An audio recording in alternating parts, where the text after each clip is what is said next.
Welcome back to the Jujutsu Kaisen comparison series. Now on season 2, episode 4. Last episode had a good deal of changes, but this episode is a completely different ballpark. And right off the bat, we've got some big changes to talk about, because while this episode does indeed start at the beginning of chapter 73, it doesn't start on page 1, because now all that dialogue will wait until after Geto sends his pet dragon after the sorcerer killer, which the man now seems even less bothered by, as he even lets the thing take him for an anime exclusive ride towards the innards of the tombs of the star. He does still pull his gun out to shoot at Geto though. This scene change wasn't done without a purpose, however, because once Geto catches up with them, they can both have an epic walk through the hallways together so that Fushiguro can finally start at the explanation that he normally would start back on page 1. Geto still does interrupt him by the end of that page, but instead of a dragon, this time it's with a finger pistol, which also does miss, and marks the second part of Fushiguro's explanation on page 4. However, keep in mind that the anime did place them in a much different environment by this point, so now half the time they don't even meet eyes thanks to the many layers of walls separating them. Overall, I'd say this whole conversation has been spaced out in a way that's made much more epic and engaging, and it all comes to a literal head with another cursed dragon attack. A dragon that Fushiguro would normally put down immediately, but thanks to the power of Sakuga, there is so much more that happens between now and then, aka this Star Wars inspired Squid Curse barrage, as well as this Legend of Zelda style Hinox attack.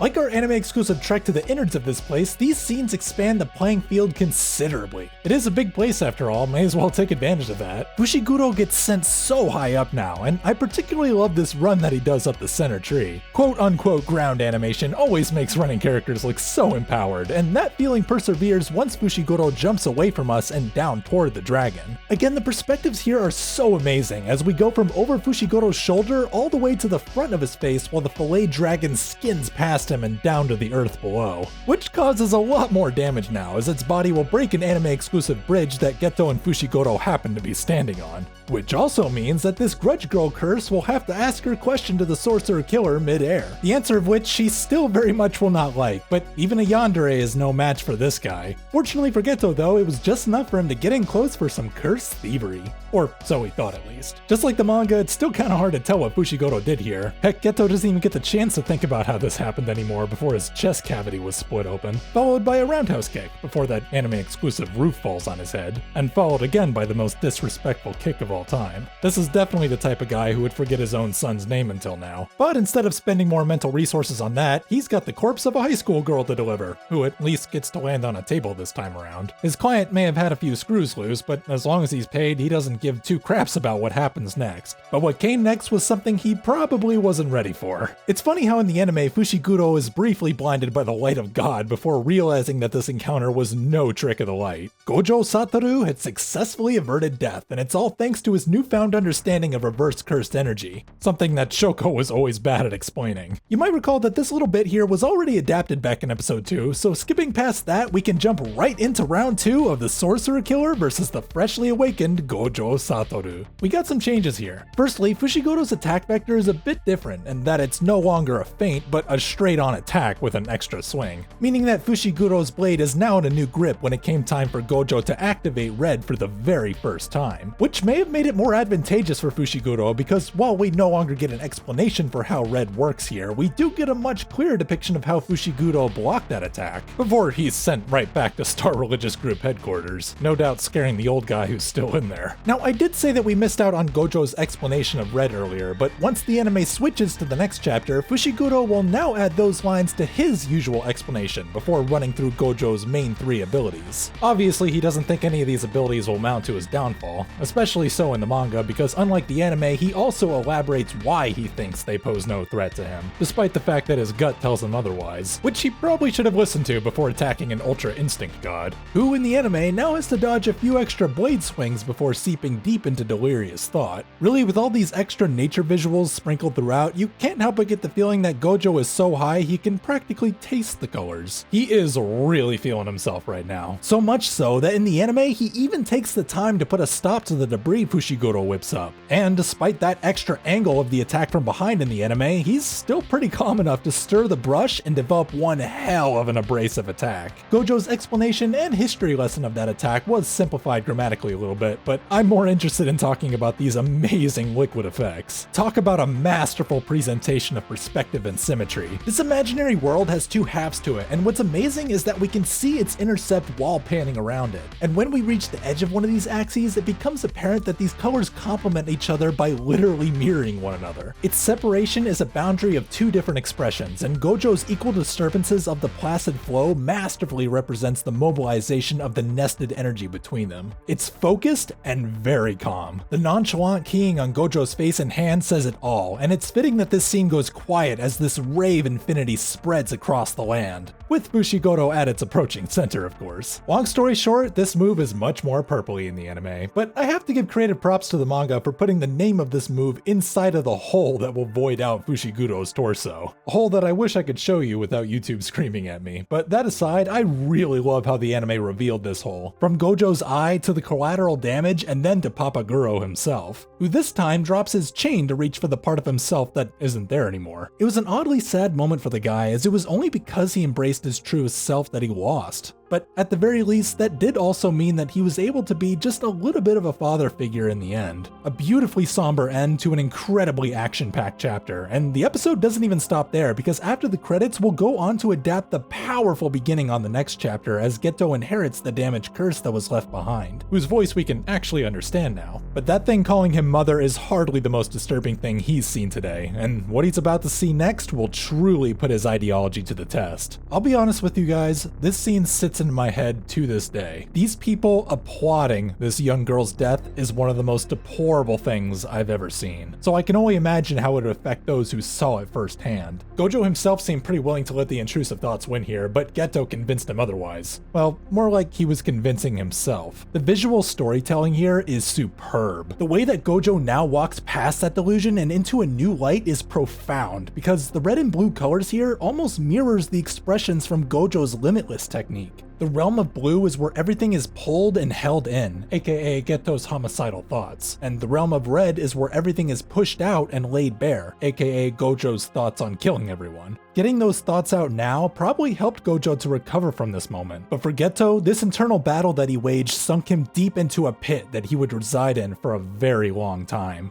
How he deteriorates will be seen later on in this chapter, but for now, this is where the episode ends. This episode was very action heavy, but also very thought-provoking by providing allegories on what it means to live as a Jujutsu sorcerer. What happened here was a cataclysm for future events of this series, and it all comes to fruition next episode.